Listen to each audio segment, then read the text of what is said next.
Catherine, thank you for the gracious introduction. Hello, everyone. I'm glad you've joined us this evening.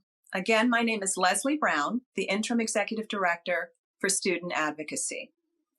Over 100 years ago, this nation's greatest educational system was born.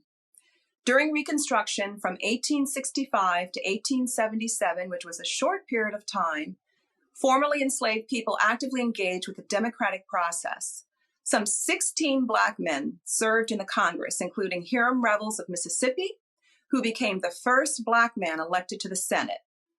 These congressmen, led by Senator Revels, were successful in establishing the public school, one of the biggest achievements of that time. It did not exist in the South before Reconstruction, and newly freed Black people, who had been prohibited from reading and writing, finally had an opportunity to get an education. In addition to policies requiring attendance, these public schools were universal and state-funded for Black children and for poor white children as well. A dream realized a century ago for a comprehensive and equitable education for all, thanks to the progressive policies and laws implemented by men of color, unfortunately, would not last.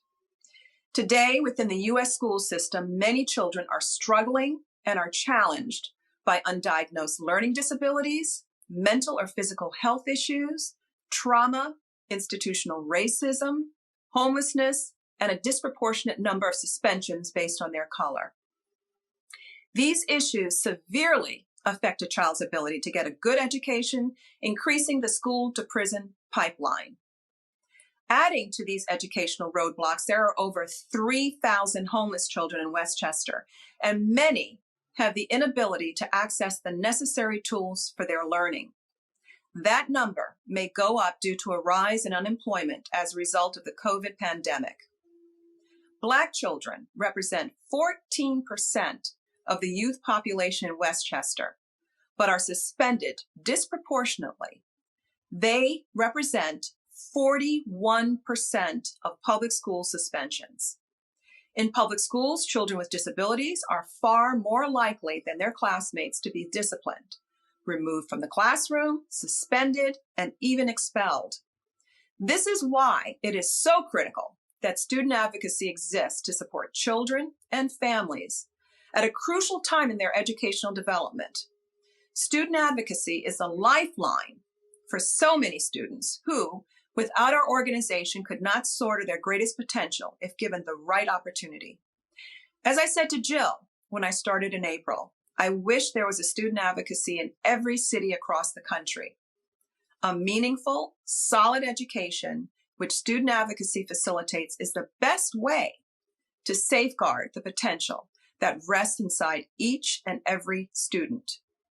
We support all students with needs and challenges with a core belief that ensuring an education can and will enhance a life. Tonight, I want to say thank you to some very special donors who have stepped up to support us during a time of critical need. In mid-March, when the world around us came to a screeching halt, we realized that hosting our Overcoming the Odds event was not going to be possible. The pressing question, how will we continue to do our work as the event generates nearly 40% of our annual revenue? So we turned to our friends and supporters, and many of you responded so generously. I want to acknowledge our corporate sponsors for giving big: Goldfarb Properties, Putnam County Savings Bank, RF Investments, and Arthur J. Gallagher and Company. We have certainly come a long way since that day earlier this spring. Through the financial support of so many, we have raised over $300,000. But tonight, we have set a goal of raising a total of $425,000, which will ensure that we have a full complement of advocates available to serve the many students that need our help. That means we need over $125,000 to reach our goal. I ask you to support our work tonight because I believe that all children are brilliant and deserve an equitable opportunity for an education. Our work supporting at-risk students helps them to fulfill their dreams and become all that they can be. Thank you.